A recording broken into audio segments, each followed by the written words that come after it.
আমার বান্দাদের ভিতরে আমি আল্লাহ তাকে সবচেয়ে বেশি ইজ্জত দান করি যে ক্ষমতা থাকার পরও প্রতিশোধ না নিয়ে আমি রবের জন্য ক্ষমা করে দেই। যার গালি দেওয়ার ক্ষমতা থাকার পরও হজম করে ফেলে, দেয় না। মারার ক্ষমতা থাকার পরও মারে না, যা বাদ দিলাম।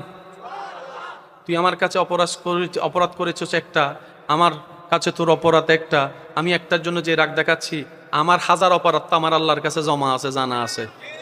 আমি যদি তোকে মাফ করতে না পারি, আমি সব রবের কাছে মাফ চাইবো কোন মুখে? যা, আমি তোকে মাফ করে দিলাম, ভাই হিসেবে না, আমার রবের বান্দা হিসেবে মাফ করে দিলাম।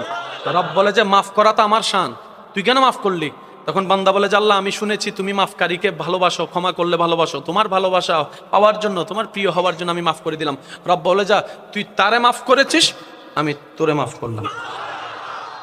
মাফ করা মানে মাফ পাওয়া, মেহমানদারি করা মানে নিজের রিজিকে বরকত আনা, অন্যের মুখে হাসি ফুটানো মানে নিজের জীবনে শান্তি আনা, অন্যকে রাস্তা করে দেওয়া মানে নিজের জীবনের জন্য রাস্তা 12টা খুলে যাওয়া।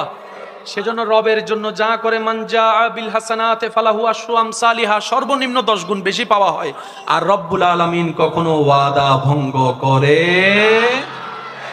একজন সাহাবা, মহিলা সাহাবা হযরত জুনেরা রাদিয়াল্লাহু তাআলা আনহা, ওনাকে ইসলাম ধর্ম গ্রহণ করার অপরাধে বিভিন্নভাবে কষ্ট দিতে দিতে দিতে দিতে দিতে এক পর্যায়ে ওনার চোখের মধ্যে আঘাত করে।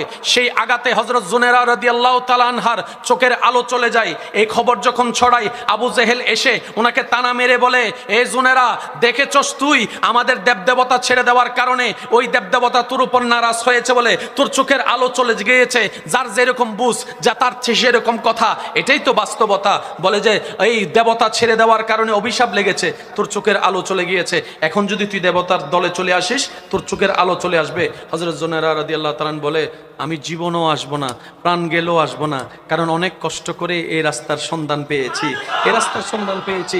এটা এমন একটা রাস্তা যেখানে আগুনে পড়লেও শান্তি আছে, কাঁটা ফুটলেও শান্তি আছে, অপমানের মধ্যেও শান্তি আছে, অপবাদের মধ্যেও শান্তি আছে।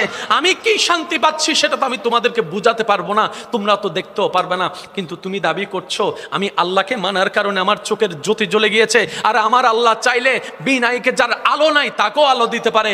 আরে শুধু তা নয়, নিষ্প্রাণ দেহে প্রাণের সঞ্চারণ সেকেন্ডের আগে আমার রব চাইলেই কুন ফায়াকুন বলে করতে পারে, সেই বিশ্বাস আমার আছে। সুবহানাল্লাহ। যখন এইরকম তর্ক বিতর্ক চলতে আছে, আবু জাহেল তার বাসা বক্তব্য দিতে আছে, জুনেরা রাদিয়াল্লাহু তাআলা আনহাকে অপমান করতে আছে। শেষ পর্যন্ত জুনেরা রাদিয়াল্লাহু তাআলা আনহা আল্লাহর দরবারে বললেন, আল্লাহ, তুমি যতদিন চেয়েছো চোখের আলো ছিল, তুমি চাওনে চোখের আলো চলে গিয়েছে, আমার কোনো আপত্তি নাই, আমি এটাতে রাজি আছি, কারণ আমার দেখাটাও তোমার হুকুম, আমার না দেখাটাও তোমার হুকুম। আর বান্দার কাজ হচ্ছে রবের হুকুমে সবসময় রাজি থাকা। আল্লাহ, আমি আমার জায়গা থেকে সন্তুষ্ট, কিন্তু এখানে আল্লাহ একটু ঘটনা ঘটেছে। ওদের দাবি দেবতা আমাকে অভিশাপ দিয়েছে, আজকে যদি আমি অন্ধই থাকি ওদের কথা সত্য হয়ে যাবে। আল্লাহ, ওরা তোমার শানের ব্যাপারে, ইজ্জতের ব্যাপারে প্রশ্ন তুলেছে। আল্লাহ, ওরা তোমার নবীকে মিথ্যা প্রমাণিত করতে চাচ্ছে আমার চোখের আলো চলে যাওয়ার কারণে। আল্লাহ, আমি জুনেরার জন্য আলো চাই না, তোমার ইজ্জতের খাতিরে, তোমার হাবিবের ইজ্জতের খাতিরে আমার চোখের আলো ফেরত দাও, আমার চোখের আলো আমাকে দাও, আমার চোখের আলো আমাকে দাও, আমি যেন জগৎকে দেখাইতে পারি রবের প্রেমিক কখনো অন্ধ হয় না, অন্ধ হয় না, নবীর প্রেমিক কখনো লসে থাকে না, লসে থাকে না। আল্লাহ, তুমি দয়া করো। কান্না করতে করতে ঘুমাই গেলেন, চোখ খুলে দেখে জুনেরা রাদিয়াল্লাহু তাআলা আনহা আবার আগের মতো শুনে সব দেখতে পাচ্ছেন। আমরা এমন একজন রবকে মানি যার ভান্ডারে কমতি বলে কোনো শব্দ নাই, আবার যিনি দিতে কিপটামিও করে না, যিনি দিলে ভান্ডারে কমেও না, এরকম একজন রব কি আমাদের আছে? আর একটু জোরে বলেন, আছে? যদি যোগ্যতার হিসাবে বিবেচনা করি, দুনিয়ার যে সিস্টেম, দুনিয়ার নিয়ম হচ্ছে আপনি দিবেন যতটুকু, মালও পাবেন তত।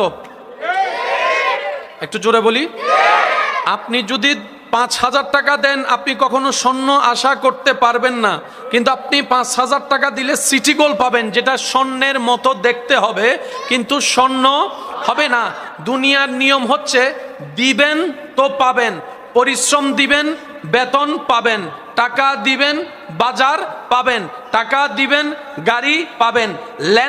লেনদেনের যে সিস্টেমটা দুনিয়াতে বলবৎ আছে। ইমানদার ভাইয়ারা ইমানে আওয়াজে বলেন, আল্লাহ যদি নিজের যা দেওয়া আমাদেরকে দিয়েছেন এই পর্যন্ত, একটা নিঃশ্বাসের যদি আল্লাহ বেতন রাখতেন, আপনার আমার কারো পক্ষে সেই বেতন দেওয়া, সেই টাকা দেওয়া সম্ভব হতো? আল্লাহ যদি বলতেন 10 ওয়াক্ত নামাজ বুঝাই দিলে একটা নিঃশ্বাস নেওয়ার সুযোগ দিব, আপনার আমার অস্তিত্ব থাকতো না। রব্বুল আলামিন যদি বলতেন তুমি 50 ওয়াক্ত নামাজ আমাকে বুঝাই দিলে আমি ফজরের নাস্তা দিব, আপনার আমার অস্তিত্ব থাকতো না। কি আমাদের সৌভাগ্য, কি আমাদের কপাল, এমন একজন মহান রবের, শানওয়ালা রবের বান্দার খাতায় আপনার আমার নাম লেখা, যার দয়ার কোনো সীমানা নাই, যার করুণার কোনো কমতি নাই। তিনি এমন দয়াবান, নামাজ না পড়লো ঘুম থেকে ওঠার আগে নাস্তার ব্যবস্থা করে দেন। দয়ার কোনো কমতি। রব্বুল আলামিন আমাদের থেকে নেন তারপরও দেন, বিষয়টা তা না, কিন্তু তিনি খুশি হন আমার বান্দায় যদি নিজে থেকে আমাকে দেয়। দিয়েছেন, দিচ্ছেন, দিবেন, তিনি হচ্ছেন রহমান। মা বাবাও দেওয়ার আগে স্বার্থভাবে, আমি তোরে ছোটবেলায় খাওয়াচ্ছি, আমি যখন বুড়া হব তুই আমারে খাওয়াইস। শুনতে খারাপ লাগলো, এটাই বাস্তব। আবার অনেক সময় খোটা দেয়, আমি লাইল্লা ফাইল্লা বড় করছি, আমারে এনা দিবি, আগে আমারা দে, আগে আমারা দে। আমি জন্ম না দিলে তুই কোত্থেকে পাইতি শরীর, যদি শরীর না পাইতি আজকে বড় বস কেমন হতি, আমার কারণে আমি দিছি। কিন্তু রব একবারও বলে নাই, বান্দারে আমি তোকে হায়াত দিয়েছি, আমি তোকে নিঃশ্বাস নেওয়ার সুযোগ দিয়েছি। বান্দা, তোর নিঃশ্বাস নেওয়াটাও আমার হুকুমের উপর নির্ভর, নিঃশ্বাস ফেলাটাও আমার হুকুমের উপর নির্ভর। আমি যদি কেউ নিঃশ্বাস নেওয়া অবস্থায় একবার বলি থেমে যা, সে আর ফেলার কোনো সুযোগ পাবে না। আমি আল্লাহ, তুই যোগ্যতা যতটুক নাই তোর, তার চাইতে আমি তোকে বেশি দান করেছি। বান্দা, দুনিয়াতে একটা চোখ কিনতে যা, তোর জায়গা সম্পত্তি সব বিক্রি করে ফেলতে হবে, তারপরও বরাবর চোখ তুই পাবি না। কিন্তু আমি রবকে দেখ, ফিরি ফিরি 2টা চোখ তোকে দান করে দিয়েছি। বান্দা, তোর লক্ষ কোটি টাকা থাকার পরও তুই অনেক সময় কিডনি পাবি না, কিডনি তোরে কেউ দিবে না। ঠেকায় পড়লে অনেককে পাবি, কিন্তু বরাবর কিডনি হবে না। আমি রব ফিরি ফিরি কিডনির ব্যবস্থা করেছি, ডায়ালিসিসের ব্যবস্থা করেছি, হার্টের ব্যবস্থা করেছি। সুবহানাল্লাহ কি একটু বলা যাবে? বান্দা, তুই 10 কোটি টাকা দিয়ে ব্রেনটা কিনতো দেখি, কে দেয় তোকে ব্রেন? কেউ তোকে ব্রেন দিবে না, আমি রব তোকে দিয়েছি। বান্দা, তোর যোগ্যতা নাই, আমি দিচ্ছি। আল্লাহ, আমি তো এতদিন বুঝিনি, আজকে বোঝার চেষ্টা করেছি, তুমি আমার যোগ্যতার চাইতো বেশি আমাকে দান করেছো। আল্লাহ, আমারও তো কিছু তোমাকে দিতে ইচ্ছে করে। আল্লাহ, আমি কি করব? আমি কি দিব? আমি কি দিব? এতটুক তো জানি, তুমি চেয়ে নাও না, তুমি চাও বান্দা খুশি মনে দেখ।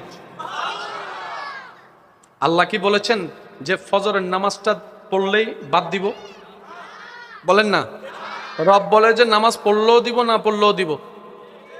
আমি আদেশ দিয়েছি, শুধু তাকিয়ে আছি কে পালন করে তো কে করে না, হাসরের ময়দানে আমার কাছে জবাব দিতে হবে।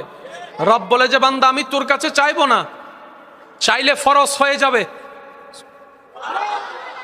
যাকাত দেওয়া কি চাইছেন কে? রোজা রাখা কি চেয়েছেন কে? নামাজ পড়া কি চেয়েছেন কে? রব যখন আদেশ করে চাই সেটা ফরজ হয়ে যায়।